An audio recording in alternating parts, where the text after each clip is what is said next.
Handphone mas, ya mas, yang tinggi-tinggi yuk. Oke. Baik, terima kasih rekan-rekan pers. Yang pertama kepada seluruh masyarakat Indonesia dan rekan-rekan pers, saya mengucapkan selamat Idul Fitri, mohon maaf lahir dan batin. Kemudian yang kedua, kita telah mendengar bersama keputusan atas eksepsi yang saya ajukan dan juga penasihat hukum sampaikan, dan terhadap keputusan yang diambil kami hormati sepenuhnya, karena sejak awal ketika kami mengajukan eksepsi ini merupakan bagian dari hak yang dimiliki oleh terdakwa, dan juga ini sangat penting sebagai bagian dari pendidikan politik kepada rakyat untuk melihat bagaimana seluruh aspek-aspek hukum yang seharusnya berkeadilan. Tadi oleh Majelis Hakim ditegaskan bahwa hal-hal yang terkait dengan aspek-aspek material akan dilakukan di dalam pemeriksaan pokok perkara, dan saya bersama penasihat hukum siap, dan keputusan hari ini tidak akan mengurangi sedikit pun suatu semangat, suatu tekad untuk mewujudkan keadilan.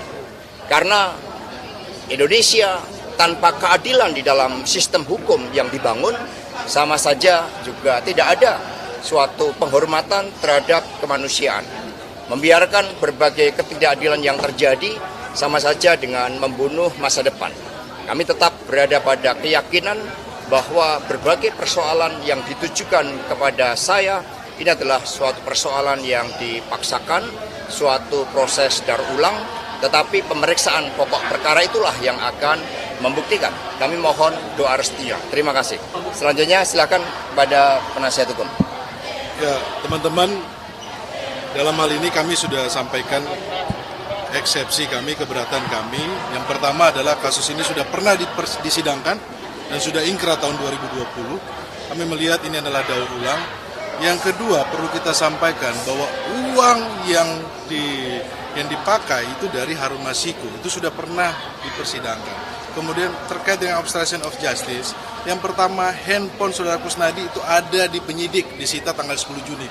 Jadi tidak ada namanya perintangan penyidikan atau penghilangan alat bukti. Bicara soal kejadian 8 Januari 2020, saudara Hasan, bahwa yang menelpon pada saudara Hasan itu bukan Mas Hasto Kristianto, itu sudah dipersidangkan. Jadi menurut kami hal ini adalah daur ulang dan fakta persidangan sudah pernah diuji di 2020 dan sudah ingkrah. Kawan-kawan, perlu kita sampaikan bahwa ini adalah kasus politik. Kami melihat bahwa hari ini saja ada demo di depan Pengadilan Negeri Jakarta Pusat yang menuntut agar Pak Hasto divonis, diadili. Saya sampai mendapatkan broadcast dari teman bahwa ini digerakkan oleh aksi yang meminta supaya memakai alma mater dan non alma mater. Di sini ada biayanya 40.000 dan 45.000. Artinya apa, teman-teman? Ada yang menggerakkan, ada yang punya kepentingan agar Pak Hasto Kristianto ini diadili. Makanya dari awal kami sampaikan bahwa kasus ini adalah kasus politik, kawan-kawan. Ini adalah upaya untuk mengganggu PDI Perjuangan dengan menarget Pak Hasto Kristianto. Karena Pak Hasto Kristianto sampai saat ini masih sebagai sekjen PDI Perjuangan. Jadi perlu kita ketahui kepada kawan-kawan bahwa ini adalah kasus politik dan Mas Hasto adalah tahanan politik. Hukum kita hormati. Hukum harus kita jalani sesuai dengan asas penegakan hukum yang fair, yang berjalan dengan baik. Tetapi hukum tidak boleh ditunggangi oleh kepentingan-kepentingan politik. Apalagi kepentingan-kepentingan mantan penguasa yang masih punya hasrat untuk menguasai republik ini. Kawan-kawan, kita mohon dukungannya, kita akan kawal proses ini sampai berjalan baik. Kita hormati pengadilan, kita hormati hakim yang sudah berjalan persidangan hari ini dengan lancar. Terima kasih teman-teman. Itu saja sekian dari saya. Terima kasih, Mas. Pembuktian apa yang mau ditunggu dari pihak kuasa hukum saat pembuktian pemeriksaan saksi-saksi di sidang berikutnya, Bang? Tentunya kan kami sampaikan bahwa saksi-saksi ini sudah pernah diuji di persidangan tahun 2020 dan sudah ingkrah. Ya, oke. Teman-teman, ada kesaksian saudara Tio yang di pra-peradilan kita sudah uji bahwa dia dipaksa untuk merubah BAP-nya oleh namanya penyidik AKBP Rosa. Nah, ini adalah penyelundupan hukum. Ini ada permainan hukum. Dan ini adalah ketika saudara Kusnadi dirampas handphonenya, itu dengan menyamar, menggeledah tanpa ada surat, bukan sebagai saksi atau sebagai tersangka. Ini adalah penyelundupan hukum, kawan. Teman-teman. Jadi siapa yang punya kepentingan? Oke, nanti kita tunggu pembuktiannya, saksi-saksi kita akan uji bersama. Kita mohon dukungan dari publik bahwa penegakan hukum harus berjalan lancar, sehingga saat-saat ini kita tahu ekonomi kita sedang lemah. Investor semua kabur karena kami melihat bahwa penegakan hukum yang berjalan saat ini tidak berjalan dengan baik. Dan tidak ada kepastian hukum. Maka di Pengadilan Negeri Jakarta Pusat ini nanti kita akan uji bersama dan semoga ada keadilan untuk Mas Hasto dan ini menjadi contoh untuk kita semuanya. Terima kasih. Selanjutnya kepada Prof. Todung, kami persilakan. Oke, saudara-saudara sekalian, saya hanya ingin menambahkan saja beberapa hal. Kalau kita mendengar putusan sela yang dibacakan oleh majelis hakim, tentu kami kecewa dengan putusan sela.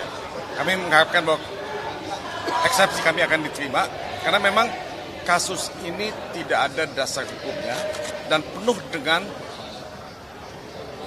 nuansa-nuansa politik. Jadi politisasi kasus ini begitu luar biasa. Nah, kalau kita membaca putusan, termasuk putusan sela, itu kan dimulai dengan kata apa? Demi ketuhanan, ya, berdasarkan ketuhanan yang Maha Esa. Nah, ini kan satu kalimat yang sangat sakral. Nah, apakah kita melihat itu dijadikan sebagai acuan, sebagai pedoman dalam sebuah putusan? Ya. Kalau kita melihat proses ya, penyidikan, penetapan tersangka P21 sampai pengadilan ini, kita melihat proses ini begitu cepat, ya, begitu banyak sekali kejanggalan, sehingga kita tidak sulit untuk mengatakan bahwa banyak sekali politisasi dalam kasus ini. Apalagi kalau melihat pimpinan KPK pada waktu itu adalah pimpinan KPK yang baru diangkat. Ya, belum lama ya diangkat. Nah, apa memang tidak ada pekerjaan kasus korupsi yang lain yang harus dikerjakan? Kenapa mesti Hasto Kristianto yang kebetulan sekjen PDIP yang akan menghadapi Kongres PDIP dalam waktu dekat ini? Saya tidak tahu tanggal berapa, tapi tidak salah kalau publik menduga atau punya prasangka bahwa Hasto ini dibegal, dicekal untuk tidak boleh menjadi sekjen PDIP.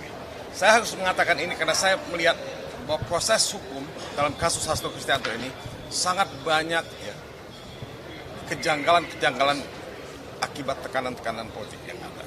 Nah, hukum pidana itu untuk apa? Untuk mencari kebenaran substansial, kebenaran material. Ya, dua hal ini. Nah, tapi kan yang dipertontonkan kepada kita adalah kita ini ingin mencari kebenaran formal, bukan itu. Ya, tadi kita bicara mengenai saksi, tadi bicara mengenai dakwaan. Banyak sekali hal-hal yang menurut kita lemah dan cacat dalam dakwaan ini.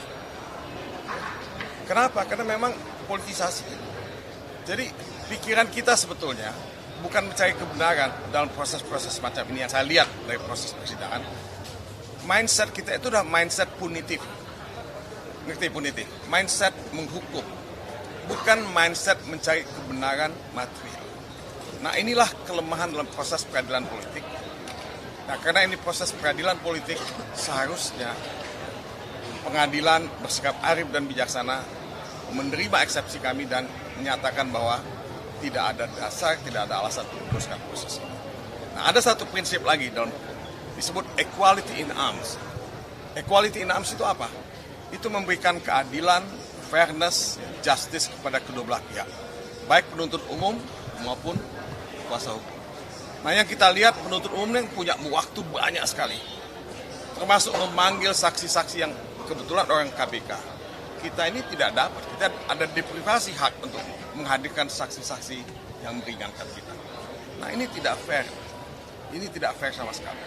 Jadi ini hal-hal semacam ini tidak boleh terjadi kalau kita ingin mencari kebenaran material. Jadi menurut saya ini cacat dan iklan yang buruk buat Indonesia. Karena dunia melihat Indonesia sebagai negara hukum, dan sebagai negara hukum kita tidak menegakkan hukum sesuai dengan due process of law, sesuai dengan aturan hukum yang berlaku, dan ini akan dicatat ya sebagai satu iklan yang jelek buat Indonesia untuk ya mengundang ya. Tadi sebut oleh Roni investor asing. Saya kira investor asing akan sangat galau, sangat gamang, sangat gundah kalau ingin melakukan investasi di Indonesia. Apalagi dalam keadaan ekonomi yang sangat mencemaskan hati kita.